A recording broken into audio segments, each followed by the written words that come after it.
আজি আমি আলোচনা কৰিম ক্লাছ 7-ৰ এটি কবিতা stopping by woods on a snowy evening, যিটো লিখিছে ৰবাৰ্ট ফ্ৰষ্টে। আলোচনা আৰম্ভ কৰোঁ। Whose woods these are I think I know', his house is in the village though', he will not see me stopping here to watch his woods fill up with snow'. তো ইয়াত কৈছে যে লেখকে তোমালোকে ইয়াত এটা ছবি আছে। তো ছবিত দেখা পাইছোঁ যে এজন মানুহে ঘোঁৰাৰে ক'ৰবালৈ গৈ আছে। সেই মানুহজন আছিল লেখক ৰবাৰ্ট ফ্ৰষ্ট। তো ৰবাৰ্ট ফ্ৰষ্ট এদিনাখন ঘোঁৰাৰে গৈ থাকোঁতে হঠাতে এটা হাবিৰ মাজত গৈ ৰখিলগৈ। ৰখি সেই হাবিটো চাই লেখকে চিন্তা কৰিলে যে হয়তো লেখকে জানে যে হাবিটো কাৰ। His house is in the village though', যদিও এই মানুহটোৰ যিজন ব্যক্তি এই হাবিটোৰ মালিক বা হাবিটো যাৰ, সেইজন ব্যক্তি সেই ওচৰৰে কোনো এটা গাঁৱত বসবাস কৰে। He will not see me stopping here, যদিও মই ইয়াত ৰৈ আছোঁ কিন্তু সেই মানুহজনে মোক ইয়াত ৰৈ থকা দেখা নাপায়। To watch his woods fill up with snow', তো লেখকে সেই ঠাইটোত কিয় ৰখিছিল? সেই হাবিটোক দেখিবলৈ, যিটো হাবি বৰফেৰে ঢাক খাই আছে।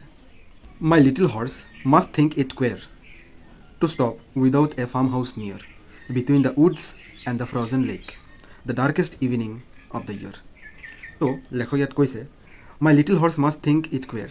তো লেখক যি ঘোঁৰাৰ সৈতে আহিছিল, সেই ঘোঁৰাই হয়তো লেখকে কৈ আছে যে এই ঘোঁৰা হয়তো চিন্তিত হৈ আছে, যিহেতু সাধাৰণতে লেখক কেতিয়াও কোনো ঘৰ নোপোৱা পৰ্যন্ত কোনো ঠাইতে নৰখে ঘোঁৰাক লৈ। তো ঘোঁৰা চিন্তিত হৈ আছে যে ওচৰে পাছৰে কোনো ধৰণৰ ঘৰ দেখা যোৱা নাই, কিন্তু হঠাৎ কিয় বা ৰখিলে between the woods and the frozen lake. আৰু যিটো ঠাইত তেওঁলোকে ৰখিছিল সেইটো ঠাই কোনটো আছিল? হাবিৰ মাজত। উডছ ইয়াত উল্লেখ কৰিছে হাবি, ঠিক আছে, আৰু ফ্ৰজেন লেক, আৰু যিবিলাক মাজে মাজে যিবিলাক খাল বিল হৈ থাকে, বিশেষকৈ বিলবোৰ এতিয়া বিলৰ পানীবোৰ বৰফ হৈ গৈছে একেবাৰে, তো সেইকাৰণে ফ্ৰজেন বুলি কৈছে। তো সেই বৰফ হৈ যোৱা সেই বিলৰ আৰু হাবিৰ মাজত লেখকে ৰখিছিল the darkest evening of the year. আৰু সেই বছৰটোৰ সেই গধূলিটো এনেধৰণৰ লাগি আছিল সকলোতকৈ আন্ধাৰ গধূলি। He gives his harness bells a shake to ask if there is some mistake, the only other sounds the sweep of easy wind and downy flake. তো লেখকে কৈছে he gives his harness bell a shake. তাত ঘোঁৰাৰ কথাটো কৈছে লেখকে। সাধাৰণতে ঘোঁৰাৰ ডিঙিত কিছু ধৰণৰ বেল বান্ধি থোৱা থাকে, ঠিক আছে। যেতিয়া ঘোঁৰা ইফালৰ পৰা আনফালে যায় তেতিয়া শব্দ হয়। তো ঘোঁৰাই কি কৰিলে? ঘোঁৰাৰ ডিঙিত লাগি থকা সেই বেলটো জোকাৰি দিলে। কিয় জোকাৰিলে? To ask if there is some mistake. তো লেখকে হয়তো ভুলত সেই ঠাইটোত ৰখি দিছে, সেইটো ঘোঁৰাই ভাবি, তো ঘোঁৰাই কি কৰিলে? ঘোঁৰাৰ সেই ডিঙিৰ বেলটো বজাই দিলে। তো এই বজোৱাৰ অৰ্থ হ'ল যে লেখকক কৈ দিছে যে হয়তো বা সুধিছে সেই ঘোঁৰাটোৱে যে কিবা এটা ভুল হৈছে, ইয়াত আমি কিয় ৰখিছোঁ, আমি আকৌ পুনৰ আমাৰ যাত্ৰা অব্যাহত ৰাখিব লাগে। The only other sounds the sweep of easy wind and downy flake. তো সেই বেলটোৰ বাদেও একমাত্ৰ আৰু এটা শব্দ শুনিবলৈ পোৱা গৈছিল, সেইটো হ'ল সেই মৃদুময় যিবিলাক বতাহ লাহে লাহে যিবিলাক বলি আছে, যাৰ ফলত সেই বৰফেৰে যিটো ঢাক খাই আছে, এই সৰু সৰু বৰফৰ যিবিলাক কণা, এইবিলাকক কোৱা হয় তুষাৰ বুলি, যিটো স্ন'ফল হয়। তো সেই তুষাৰবোৰ বতাহত কি হৈ আছে? যিবিলাক ওখ হৈ থকা পাহাৰৰ নিচিনা হৈ থকা সেই সৰু সৰু তুষাৰবোৰ বতাহত পৰি গৈছে, আৰু সেইবোৰেৰে শব্দ শুনা গৈছে। The woods are lovely dark and deep, but I have promises to keep and miles to go' before I sleep. তো লেখকে খুব ধুনীয়া ধৰণে ইয়াত এটা কথা কৈছে।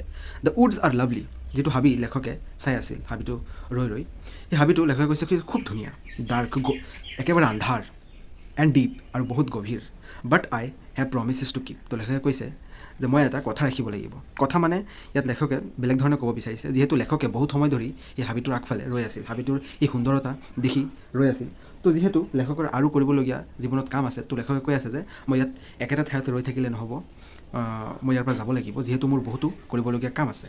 And miles to go' before I sleep. তো ইয়াত লেখকে এপেৰেণ্টলিটো এটা অৰ্থ বুজাইছে যে মোৰ বহুতো দূৰ অতিক্ৰম কৰিব লাগিব মই শোৱাৰ আগত, কিন্তু আচলতে প্ৰকৃত অৰ্থত লেখকে ইয়াত শ্লিপৰ একচুৱেল মিনিংটো ইয়াত জনাব বিচাৰিছে ডেথ, মৃত্যুৰ লগত তুলনা কৰিছে। ইয়াত লেখকে কৈছে যে মৃত্যুৰ আগত লেখকৰ জীৱনত কৰিবলগীয়া আৰু বহুত কাম থাকে, কৰ্তব্য থাকে, দায়িত্ব থাকে।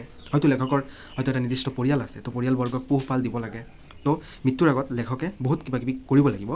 তো সেই কথাটো আমাৰ এই দুখাৰীৰ যোগেৰে আমাৰ আগত দাঙি ধৰিছে। তো ইয়াতে লেখকে কৈছে যে যদিও ইয়াত সাধাৰণ অৰ্থটো কি কৈছে এই কবিতাটোত মই তোমালোকক কৈ দিওঁ, যে আমি কোনো এটা বস্তু আমাৰ যিমান ধুনীয়া নালাগক কিয় বা ভাল নালাগক কিয়, আমি একেটা বস্তুত বা একেটা ঠাইত কোনো এটা জেগাত গ'লোঁ, আমি ঠাইত গ'লোঁ, খুব ধুনীয়া জেগা, কিন্তু আমি একেটা ঠাইত থাকিব নোৱাৰোঁ। আমাৰ জীৱন যাপন কৰিবলৈ আমি আগবাঢ়ি যাব লাগিব, এটাৰ পৰা আন ঠাইলৈ যাব লাগিব, আমি স্থানান্তৰিত হ'ব লাগিব এটাৰ পৰা আন ঠাইলৈ। আমি এটা জেগাত বা এটা ঠাইত আমি চিৰদিনৰ বাবে ৰৈ থাকিব নোৱাৰোঁ, যদিও সেই ঠাইটো যিমানেই ধুনীয়া নহওক কিয়। তো এইটোৱে আছিল লেখকে এই কবিতাৰ যোগেৰে আমাৰ মাজত এই কথাটোৱে আমাক জনাব বিচাৰিছে। তো আশা কৰোঁ তোমালোকে বুজি পালা। ধন্যবাদ।